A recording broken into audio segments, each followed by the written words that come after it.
Hello everyone, very warm welcome to my channel learning with Komal. आज की video में हम अपनी इन्वेस्टमेंट मैनेजमेंट की सीरीज़ को कंटिन्यू करके ही क्लास 12 तक पहुंच चुके हैं और आज की वीडियो में हम स्टार्ट करने जा रहे हैं new chapter that is tax and transaction cost in investment. कि इन्वेस्टमेंट करते टाइम जो हमारे को टैक्स और ट्रांजैक्शन कॉस्ट लगती है, बेसिकली उसी के ऊपर ये चैप्टर है और ये पार्ट 1 होने वाला है। तो काफ़ी ज़्यादा इम्पॉर्टेंट है ये आपके लिए वीडियो। और चैनल पर आप न्यू हैं या फिर अभी तक आपने हमारे चैनल को सब्सक्राइब नहीं किया है तो मेरी आपसे एक हम्बल रिक्वेस्ट रहेगी, चैनल को सब्सक्राइब ज़रूर कर लें, बेल आइकन को ज़रूर प्रेस कर लें, क्योंकि ऐसी ही वीडियोस हम अपने चैनल पर लाते हैं जो आपके लिए काफ़ी ज़्यादा हेल्पफुल होती हैं, स्पेशली इन एग्ज़ाम्स टाइम। और वीडियो को प्लीज़ अपने क्लास ग्रुप में ज़रूर शेयर करें ताकि ज़्यादा से ज़्यादा स्टूडेंट्स तक वीडियो पहुँचे। और बाकी की जो भी इन्वेस्टमेंट वीडियोस आपने नहीं देखी इन्वेस्टमेंट मैनेजमेंट की, आपको मैंने एक डिस्क्रिप्शन बॉक्स में एक लिंक प्रोवाइड किया है, उस लिंक से जाकर आप वो सभी वीडियोस वॉच कर सकते हैं सीरियल वाइज। और चलिए फिर आज की वीडियो को स्टार्ट करते हैं। तो जैसा कि आप स्क्रीन पे देख रहे हैं, tax and transaction cost in investment, तो ये हमारा चैप्टर 3 है। और सबसे पहले बात करेंगे इसके इंट्रोडक्शन की। Tax benefit and tax effects are important consideration for an investor. अगर आप एक इन्वेस्टर हो, आपके लिए टैक्स बेनिफिट्स और टैक्स के क्या क्या इफ़ेक्ट्स होते हैं इसके बारे में जानना, इसको कंसीडर करना काफ़ी ज़्यादा इम्पॉर्टेंट हो जाता है एक इन्वेस्टर के लिए। An investor is surrounded by many factors in his consideration of making investments. की एक जो इन्वेस्टर होता है वो काफ़ी सारे जो भी फैक्टर्स होते हैं ना, जो एक इन्वेस्टमेंट को करने में होते हैं, यू नो कि जब आप एक इन्वेस्टमेंट कर रहे हो तो काफ़ी सारे ऐसे फैक्टर्स जो होंगे जो आपको कंसीडर करने पड़ेंगे। तो इन्वेस्टर इन्हीं फैक्टर्स के चारों ओर घिरा हुआ होता है और उसको सभी फैक्टर्स को कंसीडर करना ही होता है। He is interested in liquidity of his assets. Investor का इंटरेस्ट किस चीज़ में होता है कि उसकी जो एसेट्स हैं उसकी लिक्विडिटी सही हो। लिक्विडिटी का मतलब क्या होता है कि किसी भी एसेट्स को आप कितनी जल्दी कैश में कन्वर्ट कर सकते हो, वो उसकी लिक्विडिटी होती है। तो इन्वेस्टर का जो इंटरेस्ट होता है वो एसेट्स की लिक्विडिटी में होता है। तो he is also interested in minimum risk and maximum return. और वो जो है इन्वेस्टर जो है मिनिमम रिस्क में भी इंटरेस्टेड होता है कि हाँ, मुझे रिस्क जो उसका रिस्क है वो कम हो और जो रिटर्न है वो ज़्यादा हो।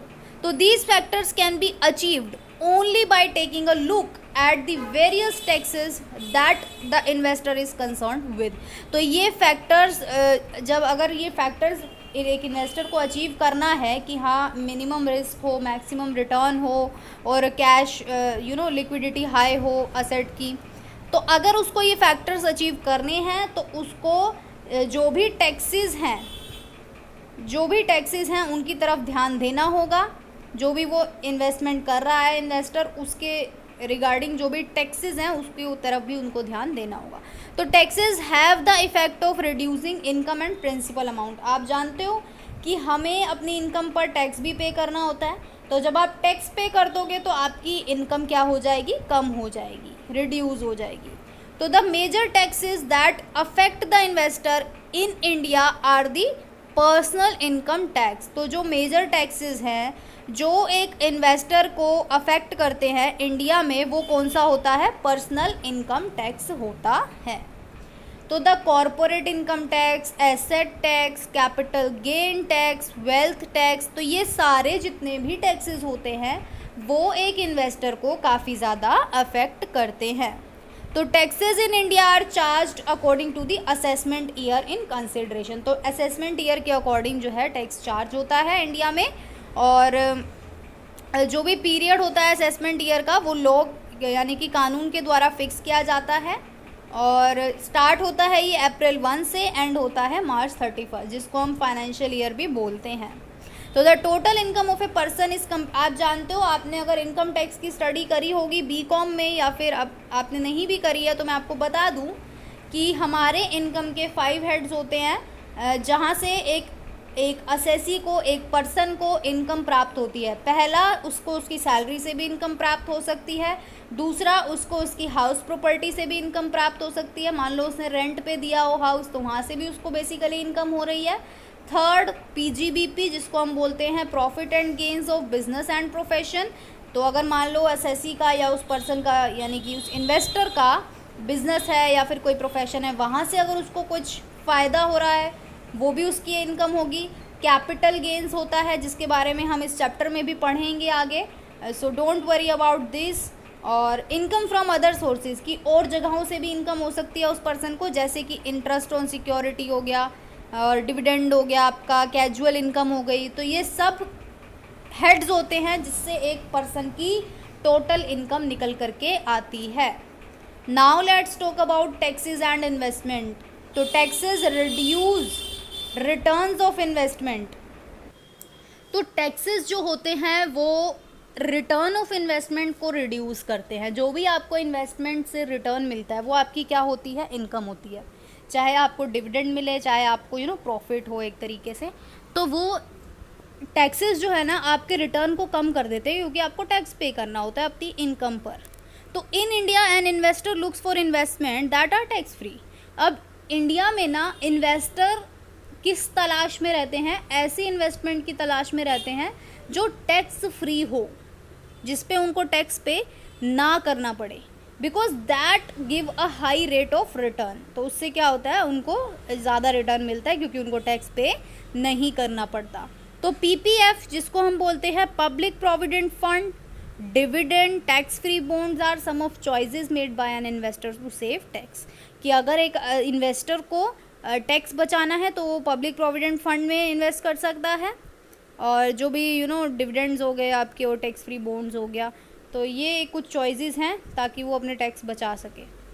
तो the after tax rate of return depends on the marginal tax rate of the investor as well as interest rate of a bond.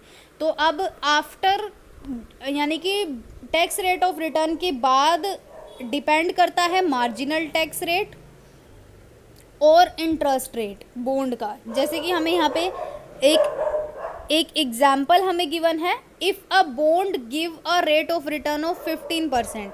अगर आपने मान लो कोई गवर्नमेंट बॉन्ड परचेज़ किया हुआ है या फिर आपने कोई बॉन्ड परचेज़ किया हुआ है, तो वहाँ पे आपको 15% का रेट ऑफ रिटर्न देता है मान लो, तो and the investor is in the tax slab of 30%, और जो इन्वेस्टर है वो 30% के टैक्स स्लैब रेट में आता है, ठीक है, after tax rate of return. तो फिर कैसे after tax rate of return होगा, तो यहाँ पे हमें गिवन है इंटरेस्ट, और उसके बाद कूपन रेट, एंड देन आपका गिवन है 1 माइनस इंटरेस्ट या फिर कूपन रेट, इंटरेस्ट या फिर कूपन रेट। जैसे कि यहाँ पे 15% है ना हमारे को गिवन, और फिर है हमें 1 माइनस टैक्स रेट। तो यहाँ पे बेसिकली बात की गई है, इनको जो है बेसिकली डिवाइड किया गया है इंटरेस्ट और कूपन रेट को यहाँ पर, ठीक है।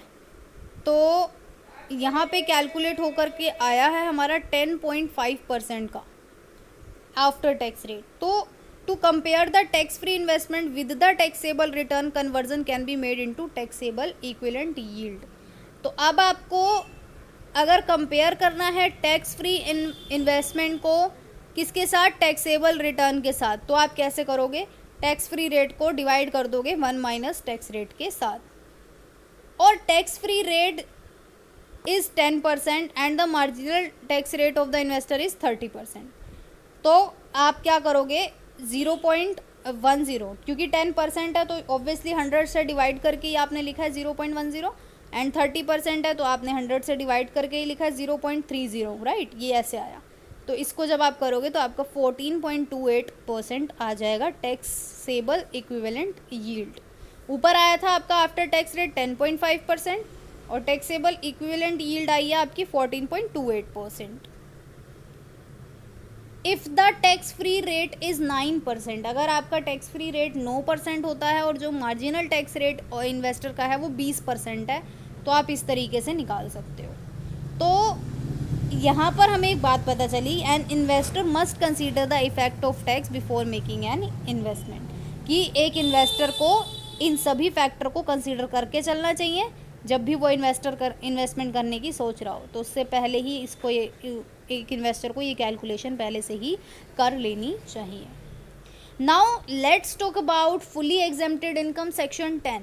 तो कौन सी ऐसी इनकम है जो इनकम टैक्स से एग्जेम्प्टेड है, यानी कि उन पर आप एक पर्सन को टैक्स पे करने की ज़रूरत नहीं होती। तो पहला ये जो है हमारा सेक्शन 10 में आता है, ठीक है। Exempted income is that income on which income tax is not chargeable. Exempted income कौन सी होती है जिस पे इनकम टैक्स चार्जेबल नहीं होता। तो और यहाँ पे बोला गया है कि इन exempted incomes are not even included in the total income. और आप जो भी एग्जेम्प्टेड इनकम होगी ना उसको आप अपनी टोटल इनकम में भी इंक्लूड नहीं करोगे। ऑलराइट, तो नंबर 1 है interest income from the investment made in the following. अब आप कहाँ पे इन्वेस्टमेंट करोगे जहाँ से जो आपकी इनकम होगी वो एग्जेम्प्ट होगी, यानी कि वहाँ पे आपको टैक्स पे नहीं करना पड़ेगा। तो ऐसी कौन सी इन्वेस्टमेंट आप करोगे जहाँ पे आपको टैक्स पे करने की ज़रूरत नहीं पड़ेगी जिसकी इनकम पर? तो पहला है 12 year national saving annuity certificates. तो ये सारे इन्वेस्टमेंट्स हैं। National defence gold bonds 1980, special bearer bond 1991, treasury saving deposit certificate 10 years, post office cash certificate 5 year, national plan certificate 10 year. तो ये सारी आप इन्वेस्टमेंट है जिस पे इंटरेस्ट इनकम जो भी होती है आपको उस पे आपको टैक्स पे करने की ज़रूरत नहीं है। पीओ सेविंग बैंक अकाउंट हो गया आपका, इंडिविजुअल अकाउंट हो गया जिसमें मैक्सिमम एग्जेम्पशन लिमिट आपको 3500 रुपये की मिलती है और जॉइंट अकाउंट हो तो 7000 रुपये की मिलती है।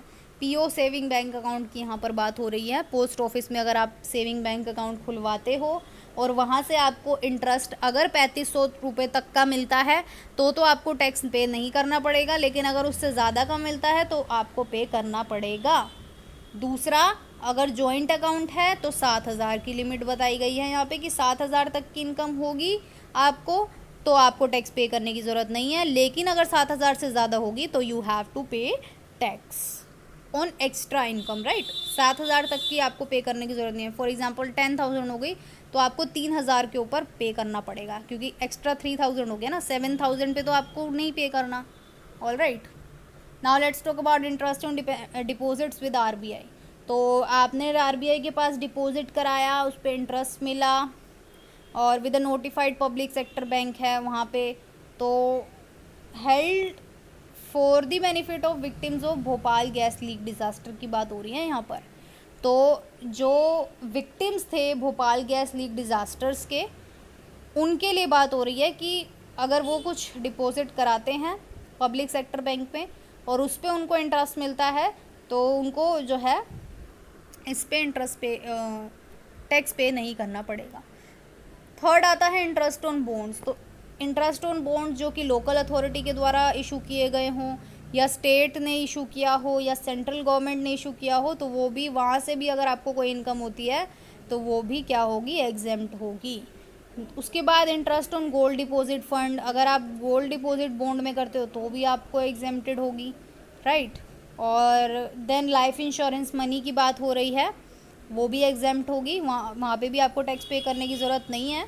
एग्रीकल्चर की बात करें तो वहाँ से भी अगर आपको कोई इनकम होती है, अगर आपकी एग्रीकल्चरल लैंड इंडिया में सिचुएटेड है then it is exempted from income tax, right. You don't have to pay tax.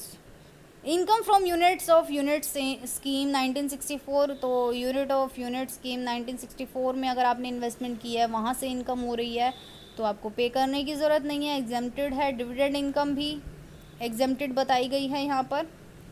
और लेकिन यहाँ पे एक बात बोली गई है कि अगर dividend in aggregate is in excess of 10 lakh, मतलब अगर आपको अब 10 लाख से भी ज़्यादा तक का डिविडेंड प्राप्त हो चुका है अब तक, तो 10% का आपको जो है टैक्स पे करना पड़ेगा। और ये 17-18 से शुरू हो गया है ये रूल, ठीक है।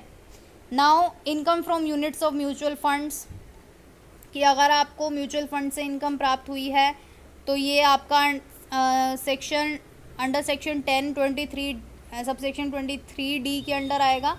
ये भी एग्जेम्प्टेड है, आपको टैक्स पे करने की ज़रूरत नहीं है इस पर। इनकम फ्रॉम इक्विटी शेयर की बात करें तो any income arising from the transfer of long term capital assets being equity share of A company purchases after 2003 and 2004 and held for a period of, तो बेसिकली ये इनकी बात करी गई है कि अगर आपने 2004 से पहले इक्विटी शेयर कुछ परचेज किए होंगे या फिर उनसे आपको कोई इनकम हो रही है तो वह एग्जेम्प्टेड मानी जाएगी। उसके बाद लॉन्ग टर्म कैपिटल गेन बोला गया है यहाँ पर, और ट्रांसफर और of an equity share or a unit if the following condition are satisfied the capital gain shall be exempt, कि अगर कुछ कंडीशंस सेटिस्फाई होती हैं तो आपका कैपिटल गेन भी एग्जेम्प्टेड माना जाएगा, यानी कि वहाँ उस पर आपको टैक्स पे करने की ज़रूरत नहीं पड़ेगी। Number 1, equity share in a company or a unit of an equity oriented fund or unit of a business trust are long term capital asset. तो बेसिकली यही 2-4 बातें बोली गई हैं यहाँ पे। अब हम बात कर लेते हैं forms of returns and taxation. तो मेजर पर्पस क्या होता है इन्वेस्टमेंट का? रिटर्न प्राप्त करना, इनकम प्राप्त करना फंड से, जो भी आपने इन्वेस्ट करा है किसी भी फाइनेंशियल एसेट्स में।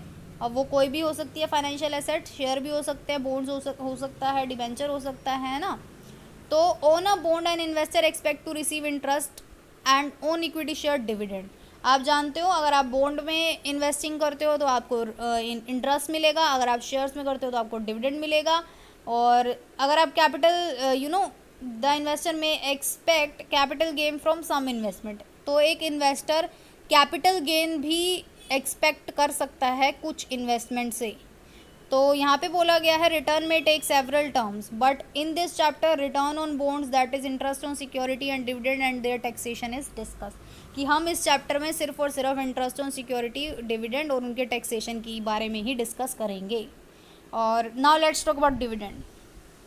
तो डिविडेंड क्या है आपको पता है, जो भी आप एक शेयर होल्डर को मिलता है कंपनी से उसके प्रॉफिट डिस्ट्रीब्यूशन के हिस्से में से, वो डिविडेंड होता है। मतलब कि आप एक शेयर होल्डर हो, आपने एक कंपनी का शेयर परचेज कर रखे हैं और कंपनी को प्रॉफिट हो रहा है तो कंपनी वो प्रॉफिट डिस्ट्रीब्यूट करती है एज अ डिविडेंड अपने शेयर होल्डर्स के बीच में, अमंग देयर शेयर होल्डर्स। तो ये साधारण भाषा में डिविडेंड का मतलब है कि dividend means the sum received by a share holder of a company on distribution of its profit, कि एक कंपनी अपना प्रॉफिट डिस्ट्रीब्यूट कर रही है तो शेयर होल्डर को कुछ मनी मिल रही है एज अ डिविडेंड के तौर पर।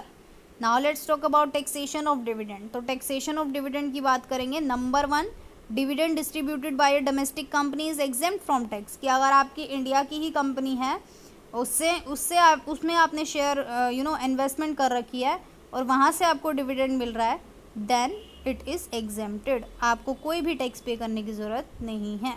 Dividend from the cooperative society shall be included in the income of the investor. यहाँ पे बोला गया है कि आपको डिविडेंड मिल रहा है कोऑपरेटिव सोसाइटी से, तो ये एग्जेम्प्ट नहीं होगा, ये इन्वेस्टर की इनकम में इंक्लूड किया जाएगा।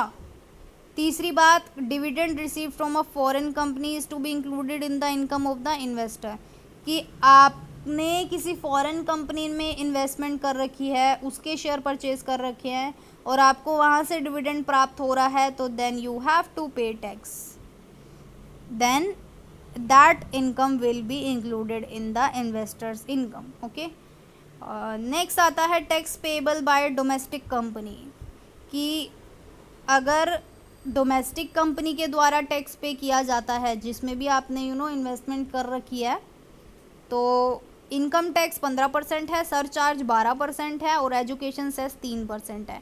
तो बेसिकली एजुकेशन सेस अब तो 4% हो गया, लेकिन ये बुक थोड़ा ओल्ड वर्जन है तो यहाँ पे इसलिए 3 लिखा हुआ है, लेकिन अभी 4% चल रहा है रेट। और tax payable bye share holder if satisfy the following condition.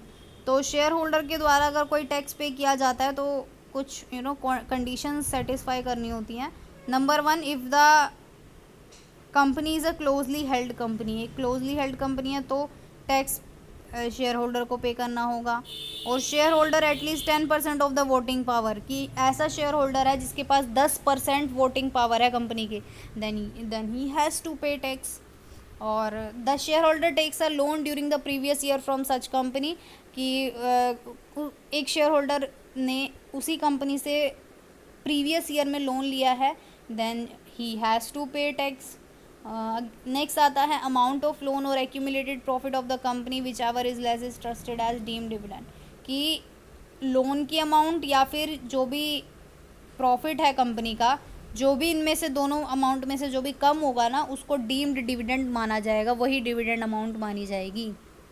All right, क्योंकि अभी हमने लोन की बात करी थी ना। मान लो किसी शेयर होल्डर ने कंपनी से लोन लिया है, तो अब लोन अमाउंट कितनी है और उसका प्रॉफिट कितना बन रहा है, जो भी डिविडेंड, तो जो भी कम होगा वो उसकी डिविडेंड माना जाएगा। Now let's talk about expenses allowable. तो from such income the share holder can claim the following expenses. तो इन इनकम से जो है शेयर होल्डर कुछ क्लेम भी कर सकता है। पहला, डिविडेंड कलेक्शन चार्जेस। दूसरा, interest on loan taken to purchase the shares for the relevant previous year, कि जो भी उसने शेयर्स परचेज करे थे और जो भी इंटरेस्ट था लोन पर, जो भी मान लो आपने शेयर्स परचेज करे लेकिन आपने कहीं से लोन लेकर करे, ठीक है, और उस पर आपको इंटरेस्ट पे करना पड़ रहा है, तो आप उस एक्सपेंस को क्लेम कर सकते हो। इंटरेस्ट ऑन सिक्योरिटीज़ की बात करें तो सिक्योरिटी का मतलब क्या होता है, एक ऐसी डॉक्यूमेंट जिसमें ये लिखा होता है कि आपने debt taken by the government, मतलब लिखा होता है कि गवर्नमेंट ने आपसे क्या लिया है, डेट लिया है, उधार लिया है, और किसी भी अथॉरिटी ने फ्रॉम द जनरल पब्लिक के से, ठीक है।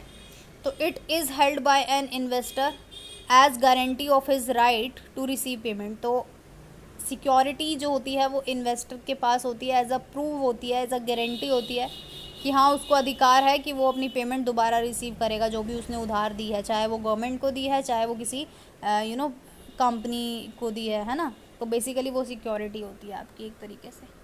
तो टैक्सेशन ऑफ इंटरेस्ट की बात करें तो the income from interest on security is chargeable to tax as under, कि इनकम प्राप्त हो रही है किससे, जो भी आपने सिक्योरिटी परचेज करी है वहाँ से आपको इंटरेस्ट मिला, वहाँ से वो इनकम है, तो वो चार्जेबल होगी, टैक्स पे करना ही पड़ेगा आपको।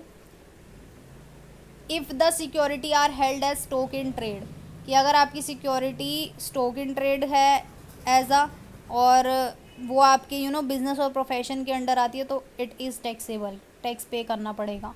और आपके अदर सोर्सेज वाले हेड में आती है तो भी आपको टैक्स पे करना पड़ेगा। बेसिस ऑफ चार्ज की बात करें तो इंटरेस्ट और security does not accrue from day to day but become due to specified dates only mention on the security base. यहाँ पे बोला गया है कि स्पेसिफाइड डेट्स यहाँ पे कंसीडर की जाती हैं, ना कि डे टू डे, ठीक है। और इनकम फ्रॉम इंटरेस्ट भी यहाँ पे जो है चार्जेबल होता है।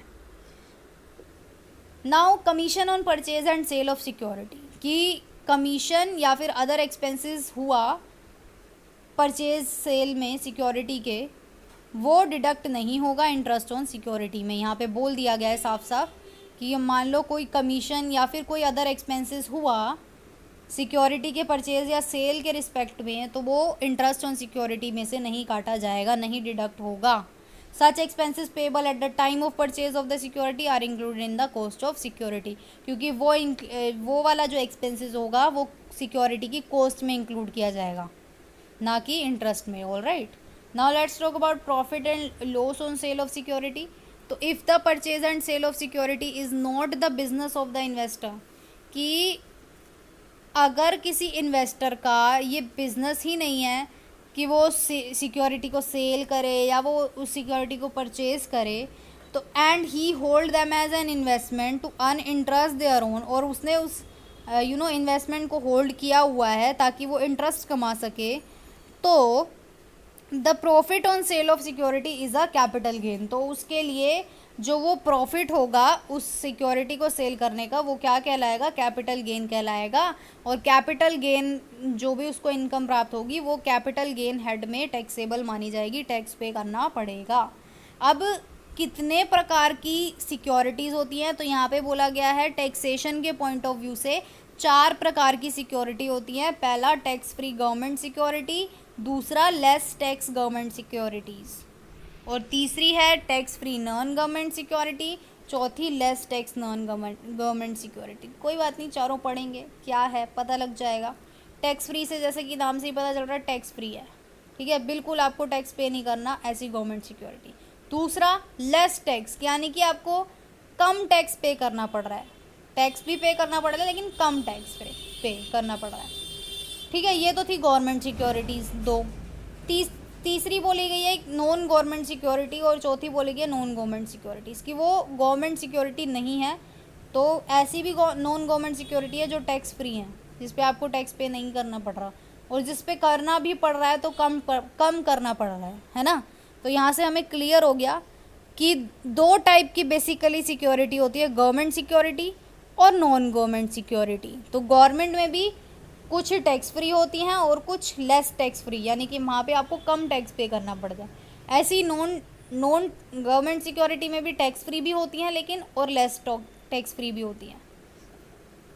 ओके, तो यहाँ पे बोला गया है वही की वही लाइंस आ गई कि टैक्स फ्री गवर्नमेंट सिक्योरिटी जो हमने स्टार्टिंग में पढ़ लिया था, कुछ भी बताने की ज़रूरत नहीं है, फुली एग्जेम्प्टेड मानी जाती हैं क्योंकि टैक्स फ्री है, जैसे कि नाम से ही पता चल रहा है ना, you don't have to pay tax. Okay, you don't need to pay tax on these securities. If you invest in these securities, then you don't have to pay any tax on these securities because it is exempted from the income tax. Now let's talk about those securities that are less tax, यानी कि आपको कम tax पे करना पड़ता है। यहाँ पर ऐसी गवर्नमेंट सिक्योरिटी जहाँ पे आपको कम टैक्स पे करना पड़ रहा है, तो वो कौन सी हैं? तो such securities are issued either by the central government or state government. Central government के द्वारा भी इशू की जा सकती है, स्टेट गवर्नमेंट के द्वारा भी इशू की जा सकती है, और ये टैक्सेबल होती हैं, और no tax is deducted at the source on such security, ये TDS नहीं कटता, और interest on such security will not be grossed up, ना ही इन सिक्योरिटीज़ का जो इंटरेस्ट है वो आपकी ग्रोस इनकम में इंक्लूड होता है। तो एक्सेप्शन यहाँ पे हमें गिवन है कि tax shall be deducted at source on interest on saving taxable bond 2003, कि अगर आपने बॉन्ड्स यानी कि 2003 वाले बॉन्ड्स में अगर आपने इन्वेस्टमेंट करी है तो वहाँ पे TDS कटेगा, और if the interest payable exceed 10,000, कि अगर आपका जो इंटरेस्ट है वहाँ पे आपको इंटरेस्ट 10,000 से ज़्यादा मिलता है तो TDS कटेगा, ठीक है। नाउ लेट्स टॉक अबाउट कि ऐसी नॉन गवर्नमेंट सिक्योरिटीज़ कौन सी हैं जो जहाँ पर आपको टैक्स फ्री है, मतलब टैक्स पे नहीं करना पड़ता। तो वो हैं लोकल अथॉरिटी के द्वारा इशू की गई स्टैट्यूटरी कॉरपोरेशन, या फिर कंपनी के द्वारा in the form of debenture और बॉन्ड्स। तो ये हैं tax free non government securities, कि वो गवर्नमेंट सिक्योरिटी तो नहीं है लेकिन टैक्स फ्री हैं, यहाँ पे आपको टैक्स पे नहीं करना पड़ता। तो लोकल अथॉरिटी के द्वारा इशू की गई, या फिर किसी स्टैट्यूटरी कॉरपोरेशन, या फिर किसी कंपनी के द्वारा, किस फॉर्म में? डिबेंचर और बॉन्ड्स के फॉर्म में। तो यहाँ पर आपको टैक्स पे करने की ज़रूरत नहीं है। और less tax non government securities, जो कि जिसमें आपको बेसिकली टैक्स पे करना होता है। तो आई होप गाइज आज की वीडियो आपके लिए काफ़ी ज़्यादा हेल्पफुल रहेगी। फिर भी अगर आपको कोई डाउट हो तो मुझे ज़रूर कमेंट करें, और इस वीडियो का नेक्स्ट पार्ट बहुत ही जल्द आपको मिलेगा। और डिस्क्रिप्शन बॉक्स में प्लेलिस्ट का लिंक ज़रूर चेक करें, वीडियो को लाइक ज़रूर करें। Thank you so much.